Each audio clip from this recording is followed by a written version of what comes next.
Hala, grabe. Hala, pati yung driver binunta na nila sa gilid. Ang dami nila. Hindi na mga kababayan driver niyan.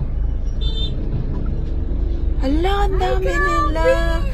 Hala, wala nang magawa. Eh, dapat mag-go na atong driver. Eh, nag-go na nga, hindi na. Ba't ayaw niyang gumalaw? Ay, ano ba yan? Ba't walang tumutulong? Hindi, para...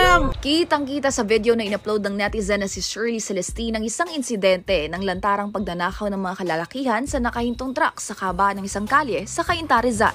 Kwento ni Shirley, nagsimula ang pangyayari noong bumahagal ang daloy ng trapiko at mula roon ay isa-isang sumumpa sa nakahintong truck ang mga suspect at sinimulan ang pagnanakaw. Dagdag pa ni Shirley, sinubukan rin ng driver ng truck na bumaba ngunit armado ng patalim ang mga suspect at tinatakot nila ang driver. Nagsibabaan lang umano ang mga ito noong umabot na sila sa stoplight. Ayon pa sa kanya, dala ng takot at kaba ay tanging pagvideo na lamang daw ang kanyang nagawa na marahil upang magkaroon ng pruweba sa insidente.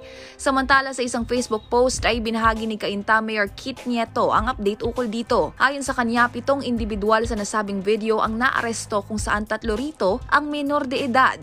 Ayon pa kay Mayor Nieto, ayaw na raw ng hauler na magsampa ng kaso dahil abala pa umano ito. Pero ang mayor, desidido at nakikipagtulungan na umano sa mga abogado at PNP kung paano makakapagsampa ng kaso kahit walang kooperasyon mula sa private complainant. Sa huli, sabi pa nito, pinapatawag niya ang mga magulang ng mga naarestong individual upang mabigyan ng panahon na makahanap ng malilipatan sa labas ng kanilang bayan. At kung sila raw ay kabilang sa mga informal settler ay bibigyan rin umano ang mga ito ng maayos na buhay.